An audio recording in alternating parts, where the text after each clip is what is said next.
الشعر كيطيح. بالنسبه للبشره ديالك دائما شحيبه، واخا ديري لي ماسك ديال ما نعرف شنو، ديما البشره ديالك شاحبه. كديري في الماسكات وهذا كتقولي ما كيقديش ليا. لا اختي، ماشي ما كيقديش لك، كيكون نقص عندك من الداخل، يعني الذات ديالك عندها شي مشكل، ومن اهم المشاكل هي فقر الدم.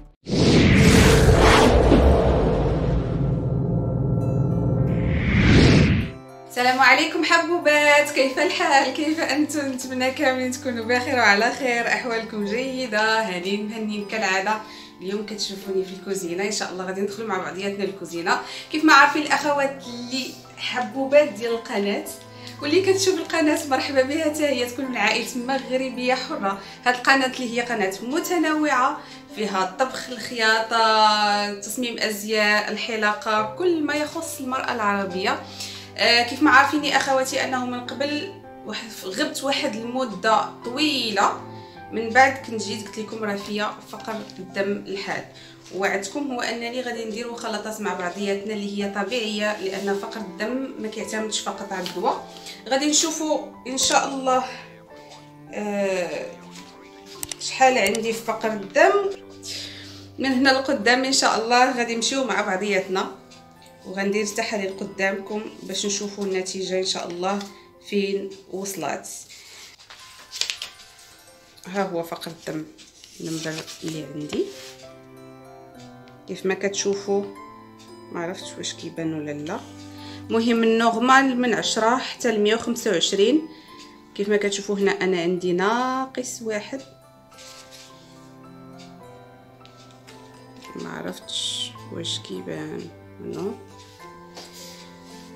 بالنسبه للعادات كنت درتها في شهر 7 شهر 9. كان عندي نقص في لا فيتامين دي ومونك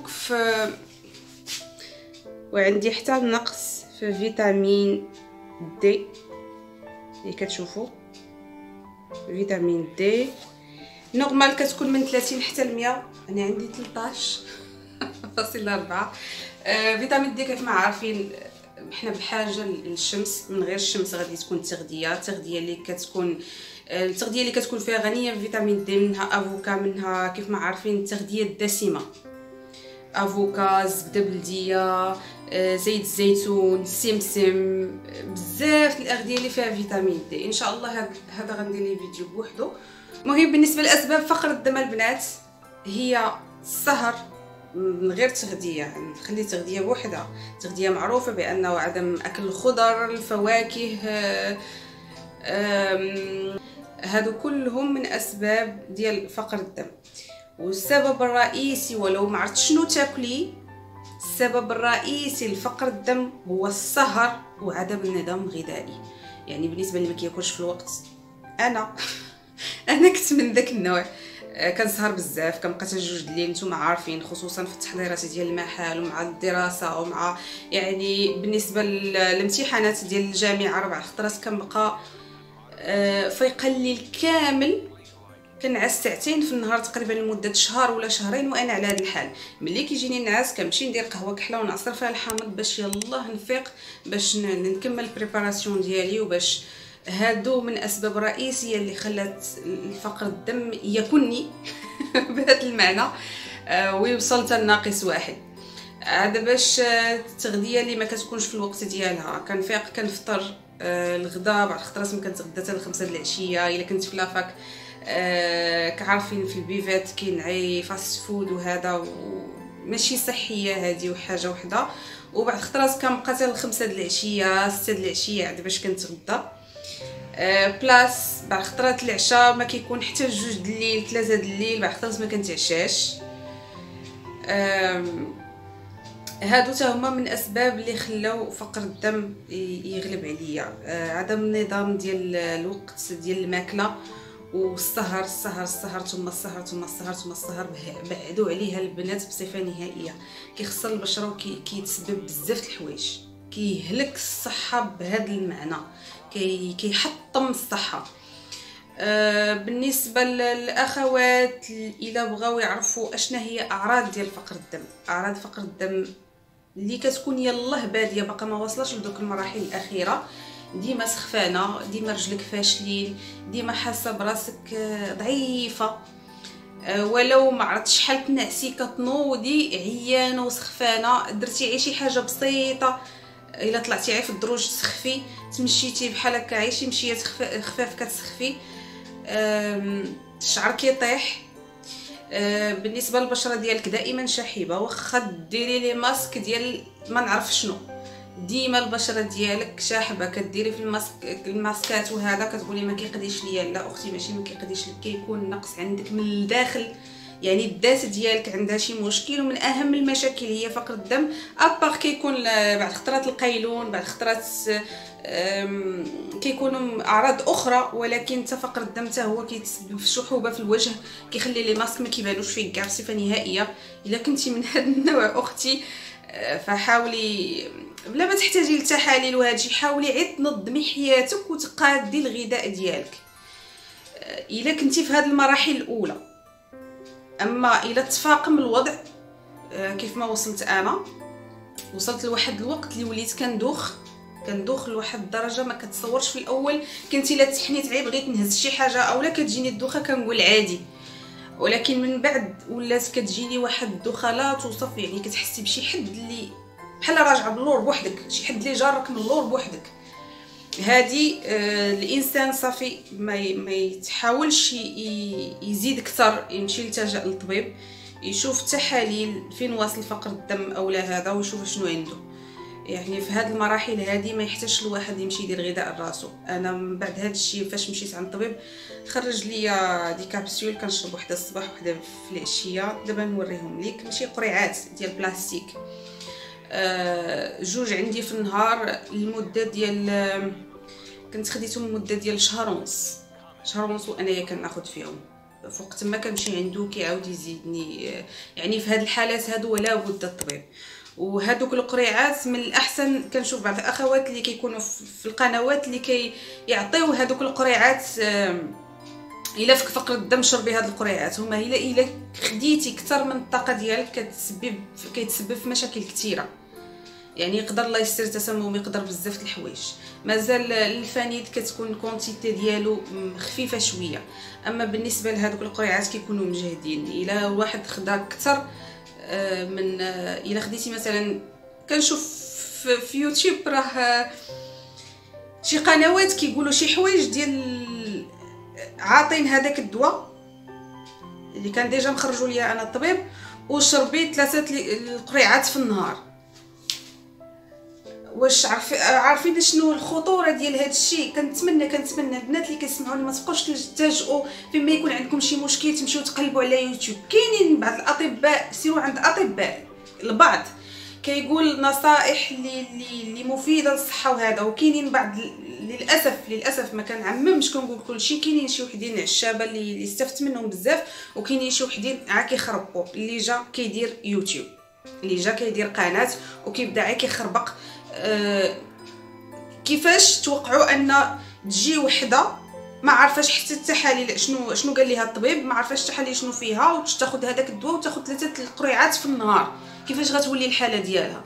كنتمنى بنادم ما يبقاش يخربق في هذا الشيء، وخصوصا في الصحه ديالو، ما يبقاش يدخل هذه المسائل. ملي صافي الانسان توصل للدوخه وتوصل لهذا، يمشي يلتجأ للطبيب او يمشي لاقرب فارماسي، على الاقل هو غادي ملي غيشوف هاد الاعراض هذه وهو غادي يدفعوا للطبيب.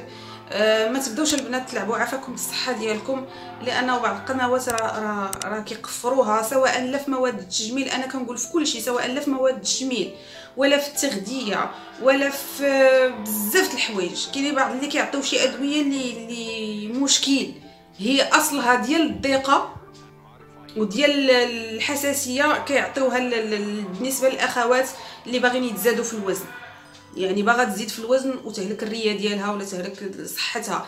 كاينين ثاني بعض الاخوات اللي كيعطيو شي بومادات اللي كيكونوا اصلهم ديال الكزيمه وديال المشاكل الجلديه، وكتجي كتقول لها ديرها لوجهك البشره ديالك ولا هادي ولا هادي. كاينين بعض الخطرات اللي كيكونوا دي ماسك اللي كتكون الاخت البشره ديالها حساسه كيعطيوها الحامض ويعطيوها الليمون، وهذا جميع انواع البشره. كيقول يعني في الفيديو ديالها كتقول لك جميع انواع البشره. شحال من وحده مسكينه تحرق ليها وجهها، شحال من وحده مسكينه تمحنات في صحتها بسبب هاد التخربيق هادي. كنتمنى من البنات ما تغامروش بصحتكم، ما تغامروش بوجهكم، ما تغامروش بحياتكم بهذا المعنى. يعني البنت ملي كيمشي لها الوجه ولا يتحرق لها الوجه راه صافي، ولا ملي كتمشي لها الصحه راه صافي. مهمه البنات بلا ما نزيد نطول عليكم اكثر، نبداو هذه الوصفه هذه اللي كتكون من مكون رئيسي او واش ليكم رئيسي هو العدس. هذا المكون الثاني اللي هو البرقوق. كيف ما كتشوفوا ها هو حيدت ليه العظم حيت ان شاء الله غادي نعمروه. بالنسبه للمكون الثاني اللي غيكون هو العدس، كيف ما شفتوا هو مدقوق. والمكون الثالث اللي هو العسل. ممكن اخواتي نتوما ديروا العسل الزمزمي الا ما كانش متوفر عندكم هذا. واهم حاجه البنات ملي تكونوا في التريتمون ديال فقر الدم حاولوا تحبسوا السكر.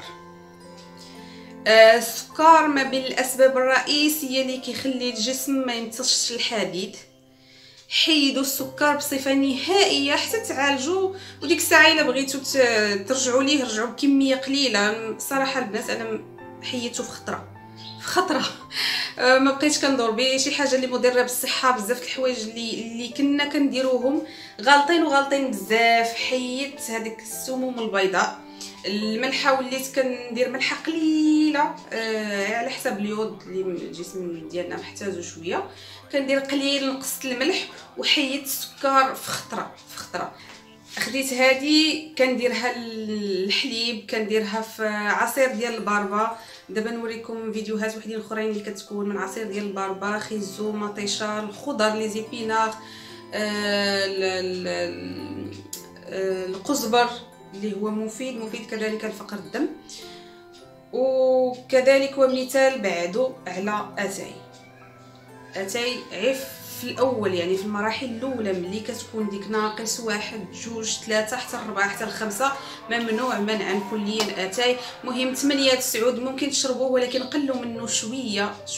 وراه كذلك مهم للذات ديالنا ولكن قلوا منه واحد شويه بالنسبه للاخوان اللي عندهم مراحل من 5 حتى الفوق. اما اللي عندهم الحاد بحال حالاتي وبحال سيادتي ممنوع منعا كليا اتاي. والسكر حيدوا السكر البنات، حيدوا السكر. من بعدها غادي تبداو تحسوا بحياتكم غادي تبدا تغير بشويه. لابو ديالكم غادي تولي صفا. الا درتو غير شي ماسك بسيط غادي تبان النتيجه ديالو. وهذا هو الحاجه الوحيده اللي كانت كتقهرني ملي كندير شي ماسك لوجهي، وهذا اللي كنت ديجا كنستعملو من قبل وكان كيعطي مفعول. الوقيته اللي ولا فيها فقر الدم كنديرو ما كتعطيش النتيجه، ما كتبانش بصفه نهائيه، وكنقول ما عرفتش علاش. حتى اكتشفت فقر الدم من بعد ما وليت كنتعالج وكندير هاد المكونات هادو اللي هي بمواد طبيعيه. وهذا البشره ديالي بدات كتحسن بشويه. وإلا درت شي ماسك كيبان المفعول ديالو ان شاء الله. دابا نشارككم معكم ان شاء الله كذلك. ادعيو معايا ربي يسر ويعاونني ان شاء الله. المهم نبداو في الخلطه ان شاء الله باذن الله. مهم البنات غادي نحتاجو في هاد المكونات 3 هاد المكونات اللي هو العدس محمر ومطحون. غادي نحتاجو البرقوق اللي غادي نكونوا حيدنا له العظم ديالو بدون سلق، يعني برقوق عادي. وغادي نحتاجو العسل من هنا من الاحسن البنات يكون حر. ممكن تاخذوا الزمزمي او اي عسل لا كانش ما متوفرش، ولكن من الاحسن يكون حر البنات. عارفين فوائد العسل الحر، انا درت غير هذا. مهم البنات غادي نحاولوا نخلطوا العسل مع العدس مطحون ويكون القوام ديالو شويه خاتر، يعني باش نقدروا نديروه كريكيبات ونحطوه وسط البرقوق ان شاء الله.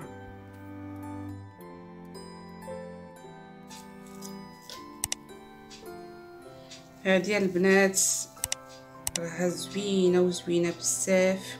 وبحال هادشي الصراحه راه خصو يكون دائما مره الانسان يصوبو وياخذ وخاعي وحده في النهار، ما يخليش يوصل لحاله فقر الدم او لا اشياء اللي هي طبيعيه ما فيها لا ضرر لا حتى شي حاجه، العدس اللي هو صحي. البرقوق عارفينه يعني ما فيش مضره ولا هذا، عارفين المنافع ديالو. العسل الحر كذلك ومثال.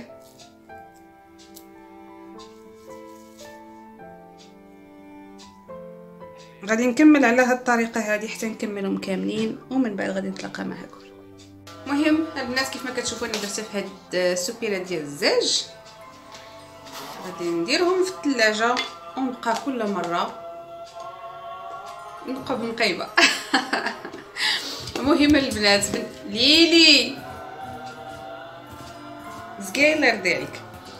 المهم البنات ضروري وحده في الصباح تيزكاي، وحده في الصباح وحده في الغداء وحده في العشاء، هذه ضروريه. وإلا خديتو كتر تيزكاي وإلا خديتو كتر كذا احسن. المهم غادي نقول لكم فيديو ديالنا شرف على النهايه ديالو. تهلاو في ريوسكم كيف ما دائما كنقول لكم، تهلاو في ريوسكم، تهلاو في ريوسكم، تهلاو في ريوسكم، والى اللقاء. باي باي.